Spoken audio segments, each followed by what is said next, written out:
Welcome to this lesson on understanding group behavior. In this video, we will discuss about what is group dynamics, and different theories of group development. Starting with what is a group. A group can be defined as a collection of individuals who come together to accomplish a particular task or goal. Here, I am emphasizing on a common purpose or common goal. You cannot conceptualize a group without any purpose or goal. A group always exists because there is some binding purpose, there is some common purpose, common interest, common to all the members who are actually the part of the group, right? So everyone working towards the common aim. So that is why we should always say that group exists because there is a purpose which makes the group a group. There are different kinds of group. It could be a formal group, it could be an informal group. Formal groups are those which are organizationally determined groups. Informal groups simply evolves because their people have common interest, or they are actively looking out for people with common interest, common hobbies. So those associations normally they come under informal groups. There could be small groups, there could be big groups. The small groups you have, like for example, task group, where members are working towards accomplishment of a particular task or objective. Members of the same department who share common knowledge or abilities, skill sets, they became part of task group. So specialized knowledge, specialized domain. So, and then there are small groups, there are big groups. For example, it is also a group which is making a movie, and in order to make a movie you require so many individuals being part of it, right from the screenplay writer to producer to director to supporting staff, composer, everyone. So a movie making exercise is a typical example of where you will see a big group and working or functioning as a collection of many subgroups or small groups. Each has their own speciality, each have their own capabilities to offer. So definitely there is an element of coordination, there is an element of expertise flow within the group, coordination flows within a group. So try to understand, we are trying to develop an understanding of group. It is the purpose which binds the group, which is the most important characteristics of a group, and then there are expertise, there are competencies, there are coordination. All these things will go into making a group a group. Another very important facet of group is group dynamics. Now understand, group dynamics means force. So group dynamics means the force of a group. So what group dynamics is basically characteristics of a group. And what kind of characteristics? Mostly the attitudinal and behavioral characteristics. Group dynamics refers to attitudinal and behavioral characteristics of a group.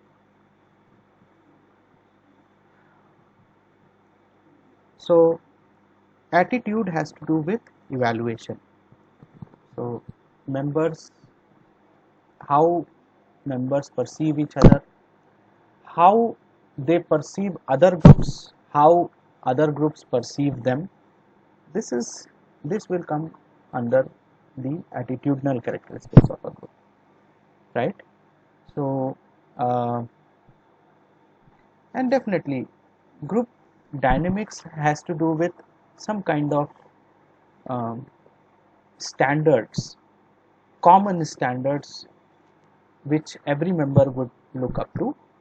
All the members belonging to a particular group will always look up to some said or unsaid rules which everybody will follow.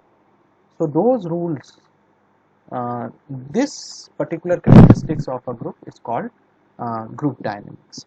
So essentially it is to do with evaluative characteristics and behavioral characteristics. So there are certain actions which you can expect from that group. There are certain way people interact, people communicate. All these things will become part of attitudinal part. So attitudinal and behavioral characteristics of a group is known as a group dynamics. Irrespective of formal group or informal group dynamics is a common phenomenon, and it concerns how groups are formed, what is the structure they follow, what are the processes they subscribe to, and how they function together as a whole, right? So is there any kind of hierarchy within a group, or every member in the group is on the same level, enjoying same status? So in terms of confusion or uncertainty, who takes up the call? Is it like that the group has a rule that one particular individual will take up the call, or everybody will participate in decision making? This is also part of group dynamics. So essentially, if you want to differentiate one group from another, you first have to look out for what group dynamics this group is carrying. So it is the group dynamics which you have to focus upon. Next question is, how groups emerge or explain group development? Understand, there are several theories as to why groups develop. They try to essentially, when we defined group, we said that there is a purpose which binds a group. So George Homans, he suggested that group develop, when you see a group, it is developed based on three dimensions, the three important attributes, which is activities, interactions, and sentiments, right? So when it is to do with a common observation, when we see that a lot many people who work in close proximity, or who work in the same department, or who work in the same who are confined in same areas, sharing common expertise, sharing common knowledge, so their problems are same, so their communication, their activities, this commonality in activities leads to give a lot of opportunities for them to interact with each other. The group members will interact, and the more they interact, the more the feeling of we will emerge, we as a group, right? So then based on the interactions, they will definitely develop certain kinds of attitude, positive or negative, towards each other, and then this will lead to sentiments. So interactions resulting in sentiments, so developing a bent of mind, a way of looking at each other. So these three terms, activities, interactions, and sentiments, makes up a group. Okay, so how groups are developed? Groups are developed because people who share common activities are more likely to interact with each other, and the more they interact with each other, they are eventually they will develop some positive, negative, or neutral attitude towards each other. So these three things will dictate how the group will emerge, right? So this is the first theory. The second theory talks about, which is called social exchange theory. Social exchange theory of group development says that uh, there are implicit expectations. People, why the basis of relationship, the basis of any relationship is um, is an unsaid expectation or implicit or hidden expectation of creating mutually beneficial exchanges. So it is more like give and take philosophy. So because uh,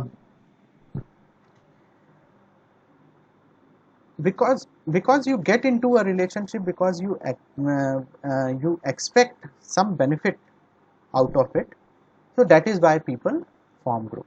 When they see that getting into an association will satisfy some of their needs, it could be different needs, varied needs. So the reason, so that becomes the basis of group formation. So uh, social exchange theory talks about implicit expectation of mutually beneficial exchanges. Now, this mutually beneficial exchanges has to be based on trust and felt obligation. What is an example? If you talk about family members, definitely there is the binding force is trust, and and trust is that every member of a family will take care of each other, right? So uh, there is a certain expectation from every member of the family. Father has certain expectation from his child, child has certain expectation from father. So everybody reciprocates to these expectation, and this is how the family or a group emerges. If you talk about working relationship, it is more like employer, the organization has certain goals and objectives to attain, and it provides a means of employment to the employees. So it takes care of different needs of employees, financial needs especially, and development needs. So by taking care of those needs, there is a kind of obligation, felt obligation on the employees part, that they should um, actually help the organization towards its attaining its goals and objectives. So that is the reason. This is how group is formed. The third theory talks about social identity theory, which explains that there is a sense of pride which is common to everyone. Every individual wishes to associate himself or herself with an esteemed group, which is well respected by others, which is a claimed group. Uh, and I mean, it's no wonder why people feel take high pride when they say that I am graduated from such a prestigious university, I am coming from such a prestigious group. So it is for this reason people form groups in order to amplify their identity. So this is the uh, so social identity theory talks about this, right? In my next video, we will discuss about Tuckman's theory of group development. Thank you.